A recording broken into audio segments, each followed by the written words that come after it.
क्या वजह है कि वज़ीर-ए-आज़म पाकिस्तान को आर्मी चीफ के हक में खड़ा होना पड़ रहा है? ना सिर्फ तर्जुमाने पाक फौज ये बता रहे हैं कि फौज मुत्तहिद है, बल्कि वज़ीर-ए-आज़म पाकिस्तान भी आर्मी चीफ के हक में कुछ ट्वीट्स कर रहे हैं। मोहसिन नकवी ने एक ट्वीट की है और उस ट्वीट के अंदर भी उनका ये कहना है कि वो लोग जिन्होंने कोर कमांडर हाउस पर हमला किया उनको नहीं छोड़ा जाएगा। जब से जनरल आसिम मुनीर ने फौज की कमान संभाली है, बाहर तो जो कुछ आप देख रहे हैं, मुकदमात बन रहे हैं, केसेस हो रहे हैं, पकड़ धकड़ हो रही है, लेकिन फौज के अंदर बड़े अरसे से एक पकड़ धकड़ हो रही है। फौजी अदालतें हैं, वो खासी एक्टिव हैं। 100 से ज्यादा लोग ऐसे हैं जिनके केसेस को फौजी अदालतों में चलाया जाएगा। कोर्ट मार्शल का सामना भी है कि इन्होंने इमरान खान के अगेंस्ट कोई भी एक्शन, कोई भी ऑपरेशन इनिशिएट करने से सरेंडर कर दिया, हाथ खड़े कर दिए। जो कुछ हुआ है उसमें इमरान खान पहले से ज्यादा स्ट्रांग हुए हैं, पहले से ज्यादा मजबूत हुए हैं। तय हो गया है कि इमरान खान अनटचेबल है। इमरान खान को कोई छू भी नहीं सकता, कोई हाथ भी नहीं लगा सकता। मुझे ये कहने में भी कोई आर नहीं है, इस हुकूमत के साथ प्रैंक हो गया है। अस्सलाम वालेकुम मेरे सादा से पाकिस्तानियों, मेरा नाम रेहान तारिक है और आप मेरा यूट्यूब चैनल और फेसबुक पेज देख रहे हैं। कप्तानों के कप्तान इमरान खान जमान पाक पहुंच चुके हैं और यकीनन उन्होंने गहरी नींद भी ली होगी, घोड़े बेच के सोए भी होंगे, क्योंकि गुज़श्ता तकरीबन 48 से 72 घंटे की खासी थकावट थी और एक लंबा थका देने वाला सफर था। इमरान खान साहब चैन की नींद सोए होंगे, लेकिन कुछ लोग ऐसे हैं जो चैन की नींद नहीं सो सके, बल्कि वो कहते हैं ना कि करवटें बदलते रहे, सारी रात करवटें बदलते रहे, उनको नींद नहीं आ रही है, उनकी नींदें उड़ चुकी हैं। वो कौन है, आज के इस व्लॉग में आपको बताने की कोशिश करेंगे। साथ ही एक बड़ी खबर जो इंपॉर्टेंट डेवलपमेंट, बहुत से लोग ये सोच रहे हैं कि इमरान खान को जो एक ब्लैंकेट रिलीफ मिला है वो किस वजह से है। क्या सिर्फ कोर्ट है जो सहूलतकारी का रोल प्ले कर रहा है, या कोर्ट को कोई ताकत फराम कर रहा है, कोर्ट को कोई स्टेरॉइड के इंजेक्शंस लगा रहा है? तो आज के इस व्लॉग में ये भी स्टैब्लिश करने की कोशिश करेंगे कि आखिर अदालतें ताकत ले कहां से रही हैं। अब गुज़श्ता रात दो बड़ी इंपॉर्टेंट डेवलपमेंट्स हुई हैं। अब आप जरा डॉट्स को कनेक्ट कीजिएगा। नंबर 1 तो DGISPR का स्टेटमेंट है। DGISPR यानी तर्जुमाने पाक फौज एक निजी टीवी चैनल के ऊपर आते हैं और कुछ बातें करते हैं। उसमें ये इस्टेब्लिश करने की कोशिश की जाती है कि फौज मुत्तहिद है, with in rank and file कोई क्रैक्स नहीं है, कोई तोड़फोड़ नहीं है। वो ये कहते हैं कि मार्शल लॉ का सवाल ही पैदा नहीं होता। फौज आर्मी चीफ की क़यादत में मुत्तहिद है। पाक फौज में किसी ने इस्तीफ़ा नहीं दिया। अंदरूनी और बैरूनी प्रोपेगेंडों के बावजूद फौज मुत्तहिद है और रहेगी। आर्मी चीफ समेत पूरी अस्करी क़यादत का जमहूरियत पर यकीन है। बार बार ये कहा गया कि पाक फौज मुत्तहिद है, मुत्तहिद रहेगी, मार्शल लॉ नहीं है। यानी बार बार ये क्यों कहना पड़ रहा है कि फौज मुत्तहिद है? ये क्यों क्लैरिफिकेशंस देनी पड़ रही हैं? देखिए कि एक तरफ वो है, एक ग्रुप वो है जो क्लैरिफिकेशंस दे रहा है, वजाहतें दे रहा है। दूसरा ग्रुप वो है जो मुक्के लहरा रहा है। दूसरा ग्रुप वो है जो फतह के निशानात बना रहा है। दूसरा ग्रुप वो है जो बहुत खुश है, जहां मिठाइयाँ तकसीम हुई हैं, जहां चैन की नींदें सोई जा रही हैं। अब बात यह है कि इसी की तायद में एक ट्वीट और आता है और वो है शहबाज शरीफ साहब का, जो वज़ीर-ए-आज़म पाकिस्तान है। वो कहते हैं कि Imran Niazi's statement about the army chief is reflection of his diseased and obsessive mindset. यानी वो ये कह रहे हैं कि असल में जो इमरान खान साहब की तनकीद है आर्मी चीफ के ऊपर, वो उनके जहन की अक्कासी कर रही है, जिसके अंदर वो बेसिकली बगावत पे फौज को उकसाना चाहते हैं, फौज के रैंक एंड फाइल के अंदर क्रैक्स पैदा करना चाहते हैं, जो यकीनन रियासत मुखालिफ बयानिया है। As DGISI general Asim Munir unearthed the corruption syndicate of Niazi and that is why he has been maligning the COS from day one। वो इस्टेब्लिश करने की कोशिश कर रहे हैं कि जिस वक्त DGISI थे आसिम मुनीर साहब, तो उस वक्त उन्होंने इमरान खान की करप्शन को आशिकार किया था और यही वजह है कि आज वो उनको तनकीद का निशाना बना रहे हैं। क्या वजह है कि वज़ीर-ए-आज़म पाकिस्तान को आर्मी चीफ के हक में खड़ा होना पड़ रहा है? ना सिर्फ तर्जुमाने पाक फौज ये बता रहे हैं कि फौज मुत्तहिद है, बल्कि वज़ीर-ए-आज़म पाकिस्तान भी आर्मी चीफ के हक में कुछ ट्वीट्स कर रहे हैं। आर्मी चीफ के हक में रैलियां निकाली जा रही हैं और उन रैलियों को इस्तेहकाम पाकिस्तान रैलियों का नाम दिया जा रहा है। पाक फौज जिंदाबाद, पाकिस्तान पाइंदाबाद के नारे लग रहे हैं। ऐसी ट्वीटें करानी पड़ रही हैं। फिर पंजाब हुकूमत ने भी जो कोर कमांडर हाउस के घर पर उनके कोर कमांडर के घर पर हमला हुआ था, उसकी तहकीकात इनिशिएट कर दी है। एक जॉइंट इन्वेस्टिगेशन टीम बना दी गई है। और फिर कुछ देर पहले निगरां वज़ीर आला पंजाब मोहसिन नकवी ने एक ट्वीट की है और उस ट्वीट के अंदर भी उनका ये कहना है कि वो लोग जिन्होंने कोर कमांडर हाउस पर हमला किया उनको नहीं छोड़ा जाएगा, हम लोग एक्शन लेंगे। और फिर उसमें उन्होंने पाक फौज जिंदाबाद, पाकिस्तान पाइंदाबाद का नारा भी लगाया है। पाक फौज से इजहार यकजहती की जा रही है, आसिम मुनीर साहब से इजहार यकजहती किया जा रहा है। और फिर पंजाब हुकूमत ने 2 लाख रुपए की इनामी रकम भी मुकर्रर कर दी है उन लोगों के लिए कि जो आइडेंटिफाई करेंगे कि कोर कमांडर हाउस की तोड़ फोड़ में कौन लोग मुलव्विस थे। अब ये सारा सिलसिला क्या हो रहा है और क्यों हो रहा है? इमरान खान साहब को अदालत ने तने तनहा ब्लैंकेट रिलीफ नहीं दिया है, बल्कि इस्टेब्लिशमेंट और अदालत, मैं बड़े बावसूख अंदाज में ये कह रहा हूँ कि इस्टेब्लिशमेंट और जुडिशरी दोनों इमरान खान को ब्लैंकेट रिलीफ देने में सेम पेज पे हैं।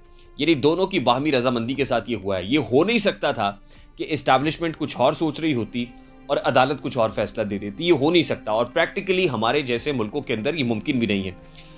अब सुप्रीम कोर्ट ऑफ पाकिस्तान ने जो इमरान खान साहब की खातिर मदारत की, उनको पुलिस लाइन्स गेस्ट हाउस के अंदर बतौर मेहमान ठहराया गया। उनकी मुलाकात प्रेसिडेंट आरिफ अलवी के साथ कराई गई और प्रेसिडेंट आरिफ अलवी उनके लिए खाना भी लेके आए। इस मुलाकात के अंदर बाहमी गुफ्तगू शनीद के अलावा कुछ और लोगों के साथ भी गुफ्तगू हुई। सारा मंजरनामा सदर आरिफ अलवी की तरफ से इमरान खान को समझाया गया कि इस वक्त फ़ौज के अंदर क्या हो रहा है। अब मेरे सादा से पाकिस्तानियों, फ़ौज के अंदर जो कुछ हो रहा है उसने एक प्रेशर माउंट किया है, एक प्रेशर क्रिएट किया और वो प्रेशर सारे का सारा एक शख्स के ऊपर आया और वो है जनरल आसिम मुनीर।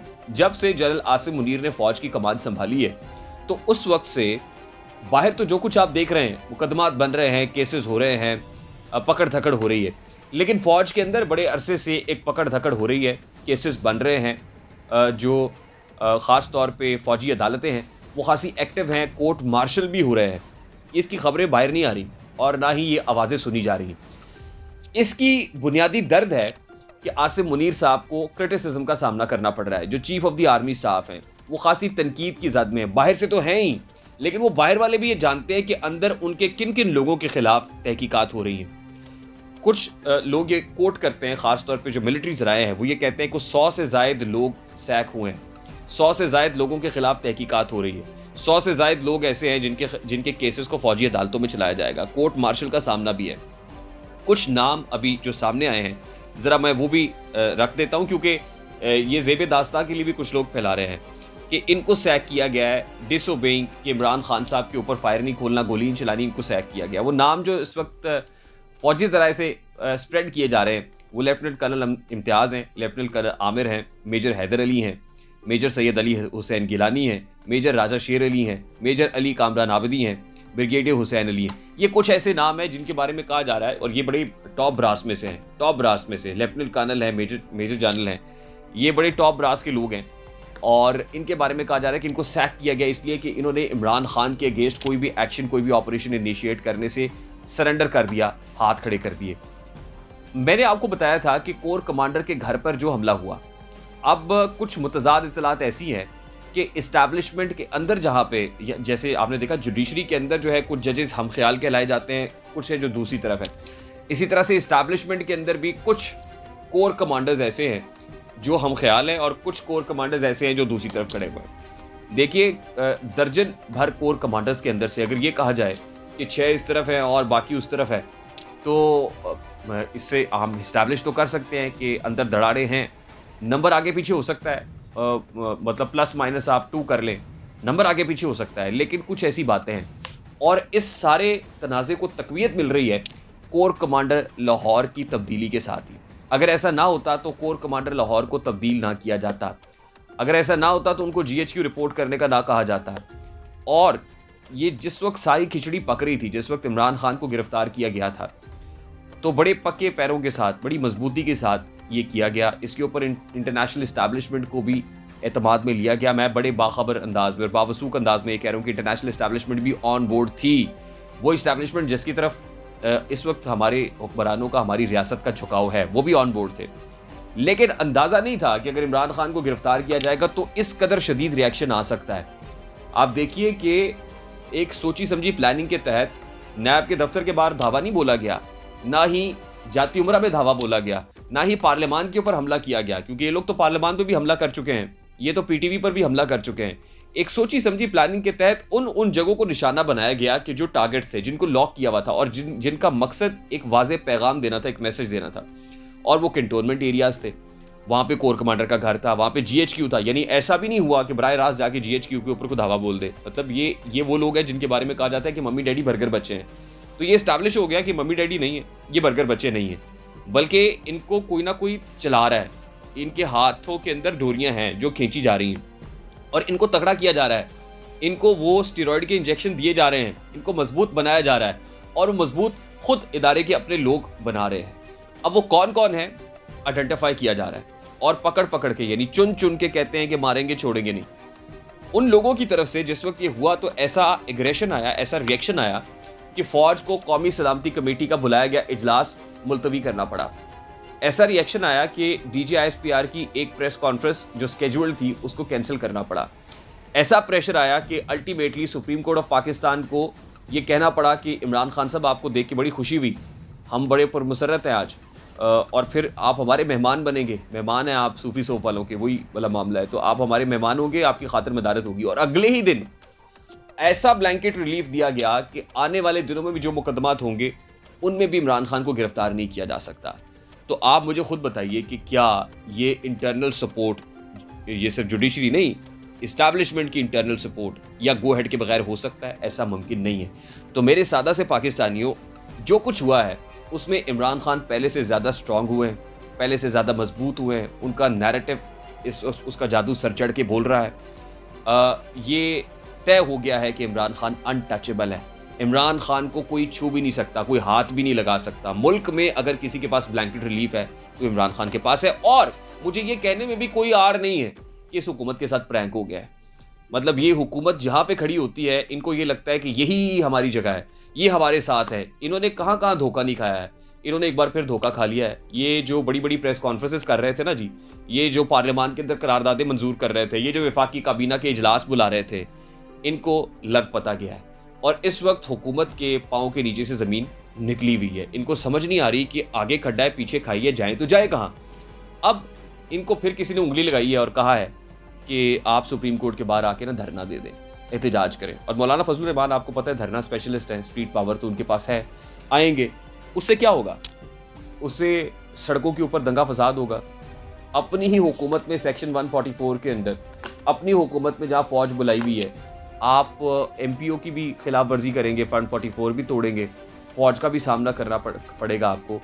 ऐसा हो सकता है? यानी फौज के वो वाले रैंक्स, अब वो खुद कह रहे हैं कि आइए आप जरा ना आके एहतजाज कर रहे हैं, यहाँ पे धरना दे दें, प्रेशर बिल्ड करें। यानी इंस्टीट्यूशंस के अंदर जो दरारें हैं, अब वो ये कह रहे हैं कि अच्छा, उस तरह वाले ग्रुप ने ये करके देखा, प्रेशर माउंट किया, अब हम अपने ग्रुप को निकालेंगे और देखिए फिर हम कितना प्रेशर डालते हैं। इसका मतलब ये है कि मुल्क में होने वाले जो फैसले हैं वो असल में इदारों के अंदर, पार्लियामान के अंदर नहीं होंगे, अदालतों के अंदर भी नहीं होंगे, अब वो सड़कों के ऊपर होंगे, अब वो गली कूचों के अंदर होंगे। जब गली कूचों में सड़कों पे होते हैं तो इसका मतलब ये बनाना रिपब्लिक है। लाशें गिरे, जिसका जोरे बाजू होगा वो जीत जाएगा। यानी ये पंजा आजमाई होने जा रही है और इस पंजा आजमाई के अंदर जिसका जो है वो मजबूत होगा, जो स्ट्रांग होगा, मस्कुलर होगा, वो अपने मसल शो करेगा और जीत जाएगा।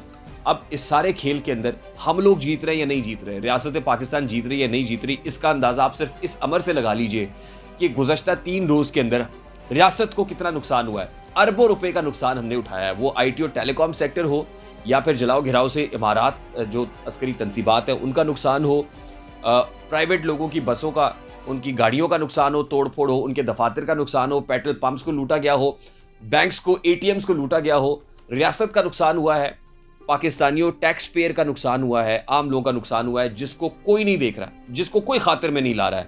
तो नुकसान अल्टीमेटली मेरा और आपका है। अब हमें एक और नई जंग के अंदर धकेला जा रहा है जिसमें मैं और आप आमने सामने होंगे, जिसमें हमें हमारे भाई बंधुओं के साथ लड़वाया जाएगा। मैं फिर कहता हूं कि ये भी महाजारा, वो भी महाजारा, लड़ते हैं 2 दरिंदे, जख्मी है मुल्क सारा। इसने दुकान खोली, उसने दुकान खोली, ये भी लगाए बोली, वो भी लगाए बोली, ये भी हवस के मारे, वो भी हवस का मारा, लड़ते हैं 2 दरिंदे, जख्मी है मुल्क सारा। मुझे रेहान तारी को इजाजत दीजिए, अपना बहुत सारा ख्याल रखिएगा। अस्सलाम वालेकुम।